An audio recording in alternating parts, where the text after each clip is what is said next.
Hello friends, இன்னைக்கு குழந்தைகளுக்கு ரொம்ப பிடிச்ச பாபி டால் எப்படி செய்யலாம் தான் பார்க்க போகிறோம். அதுவும் வேணான்னு தூக்கி போட்ட பழைய ட்ரெஸ்ல இருந்தும் பழைய டால்ஸ்ல இருந்தும் தான் இதை பண்ண போகிறோம். வாங்க வீடியோக்குள்ளே போகலாம்.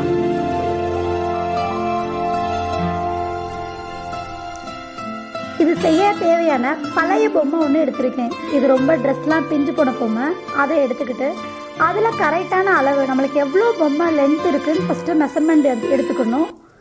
நம்மளுக்கு எவ்வளோ தேவையோ அதை வந்து நோட் பண்ணிக்கிறேன். கரெக்டாக நான் அந்த டிசைன் இருக்கிறதுக்கு மேலே வந்து கோட் பண்ணிக்கிறேன். இந்த ட்ரெஸ்ஸு பழைய ட்ரெஸ் மட்டும் இல்லை, பின்னாடி ஒரு இடத்துல கிழிஞ்சிருச்சு. அதனால் யாருக்கும் என்னால் கொடுக்கவும் முடியல. அதேமாதிரி ரொம்ப அழகான ட்ரெஸ் தூக்கி போடவும் மனசு வரல. எல்லார் வீட்லேயுமே ரொம்ப ஸ்பெஷலான ட்ரெஸ் நிறைய இருக்கும். பட் அது போடவும் முடியாது, தூக்கி போடவும் மனசு வராது. அதை நம்ம குழந்தைகளுக்கு பிடிச்ச மாதிரி நம்ம டாலாக மாற்றி கொடுக்கலாம். நான் ரெண்டாக கட் பண்ணிக்கிறேன்.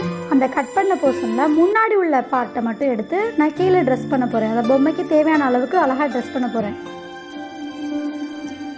நான் இப்போ ரெண்டாக கட் பண்ணி எடுத்துக்கிட்டேன். இது ஏன் பொம்மை சைஸ்க்குள்ள அளவு. இதை மாதிரி உங்கள்கிட்ட இருக்கிற ட்ரெஸ்ஸஸ்க்கு தகுந்த மாதிரியும் பொம்மைக்கு தகுந்த மாதிரியும் நீங்கள் டிஃப்ரெண்ட் அளவில் வந்து கட் பண்ணிக்கலாம். இதுதான் மெஷர்மெண்ட்டுன்னு கரெக்டான மெஷர்மெண்ட்டுன்னு எதுவும் இல்லை. உங்கள் பொம்மை தான் உங்களுக்குள்ள மெஷர்மெண்ட் அளவு. இப்போ நான் அதை வந்து கொஞ்சம் பேக் சைடு திருப்பி வச்சு பின்னாடி ஃபோல்டு பண்ணி இதை வந்து ஸ்டிக் பண்ண போகிறேன். ஃபோல்டு பண்ணிக்கிறேன். ஃபோல்டு பண்ணிவிட்டு ஸ்டிக் பண்ணிடுவேன். ஏன் இந்த ஃபோல்டு பண்ணுறேன்னா, அந்த கார்னர்ஸோட இதெல்லாம் நம்மளுக்கு பொம்மையில் வந்து வெளியில் தெரியாமல் இருக்கிறதுக்கு தான் இந்த மாதிரி மடிச்சுக்கணும். அப்போ தான் உங்களுக்கு வெளியில் தெரியாது. எதுக்குமே அந்த நம்ம கட் பண்ணதோட அன்ஷேப்பிங் எல்லாமே வெளியே தெரியாமல் இருக்கும். இப்போ முன்னாடி பார்த்தா ரொம்ப அழகாக இருக்குது, தெரியுதா? கீழே வர நான் காலுக்கு கீழே வர அந்த கிளாத்தை வந்து நான் செட் பண்ணி எடுத்துருக்கேன்.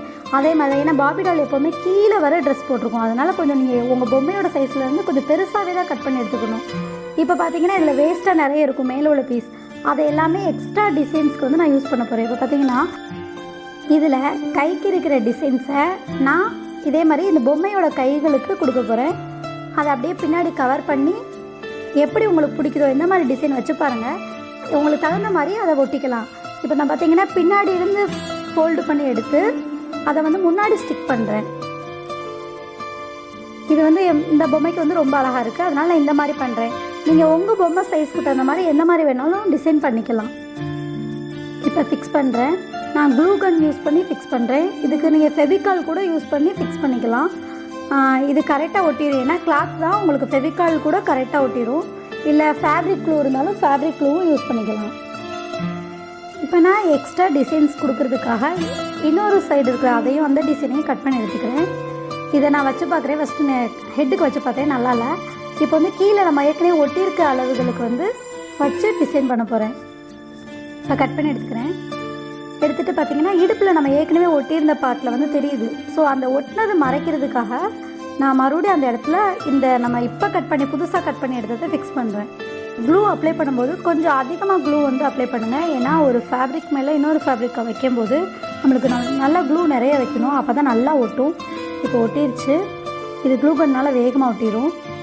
பார்த்திங்கன்னா நம்மளோட பொம்மை ஃபுல்லாக கீழே ரெடி ஆகிட்டாங்க. இப்போ ஹேரை வந்து நம்ம ஃபுல்லாக கவர் பண்ண போகிறோம். நான் ஏற்கனவே பேக் சைடு வந்து கட் பண்ணி வச்சுருந்தால அதை வந்து ஃபோல்டு பண்ணிவிட்டு அப்படியே மேலே ஃபிக்ஸ் பண்ண போகிறேன். இப்போ வந்து பாபி டால் வந்து ஃபுல் வெட்டிங் ட்ரெஸ் மாதிரி ஃபுல்லாக டிசைன் ஆயிடுச்சு. உங்களுக்கு தெரியுதுல? இப்போ மேலே ஹெட்டு வந்து ஃபிக்ஸ் பண்ணிக்கிறேன். லைட்டாக க்ளூ அப்ளை பண்ணால் அந்த முன்னாடி உள்ள போர்ஷனில் மட்டும் க்ளூ அப்ளை பண்ணால் போதும் இதுக்கு. அதனால் நான் முன்னாடி மட்டும் அப்ளை பண்ணிக்கிறேன். இப்போ நான் அந்த ட்ரெஸ்ஸில் ரிமைனிங் இருக்கிற ஃப்ளவர் டிசைனை கட் பண்ணி இந்த பொம்மையோட முன்னாடி டிசைன்ஸ்க்கு வந்து யூஸ் பண்ண போகிறேன். ஏற்கனவே அந்த ட்ரெஸ்ஸில் எல்லாமே யூஸ் பண்ணியாச்சு. இது இந்த ஃப்ளவர் டிசைன் வந்து ரொம்ப அழகாக இருக்குது. அதே மாதிரி நம்ம பொம்மையும் பார்த்திங்கன்னா கொஞ்சம் ப்ளைனாக இருக்குது முன்னாடி. அதுக்காக தான் இந்த ஃப்ளவர் டிசைனை கட் பண்ணி அதில் ஃபிக்ஸ் பண்ண போகிறேன். இது வந்து ரொம்ப கேர்ஃபுல்லாக கட் பண்ணணும். ஏன்னா ரொம்ப ஸ்ட்ராங்காக இருக்கும் இந்த மாதிரி இருக்கிற டிசைன்ஸ்க்கு கீழே இருக்க க்ளூ. அதனால் நல்லா ஸ்ட்ராங்காக கட் பண்ணிவிட்டு அதை வந்து பார்த்திங்கன்னா நான் க்ளூ தடவி அந்த இடத்துல ஃபிக்ஸ் பண்ணிடுறேன். இதை பாருங்கள், ஃபிக்ஸ் பண்ணியாச்சு. ஃபிக்ஸ் பண்ணோன்னா அந்த பொம்மைக்கு ஏற்கனவே இருந்ததோட ரொம்ப அழகாயிருச்சு. இப்போ இந்த பொம்மையை பழைய பொம்மைன்னு சொன்னால் யாராவது நம்புவாங்களா? இதை உங்கள் குழந்தைகிட்ட கொடுத்து சந்தோஷப்படுத்துங்க. எப்போவுமே பழைய பொருட்களை தூக்கி போடாமல் டிஃப்ரெண்ட்டாக எதுக்காவது யூஸ் பண்ணுவோம். இதுதான் இந்த வாரம் சேவ் மெனி திங்ஸ் பகுதியோட ஸ்பெஷல். இந்த வீடியோ உங்களுக்கு பிடிச்சிருந்தா லைக் பண்ணுங்கள், ஷேர் பண்ணுங்கள், சப்ஸ்கிரைப் பண்ண மறக்காதீங்க.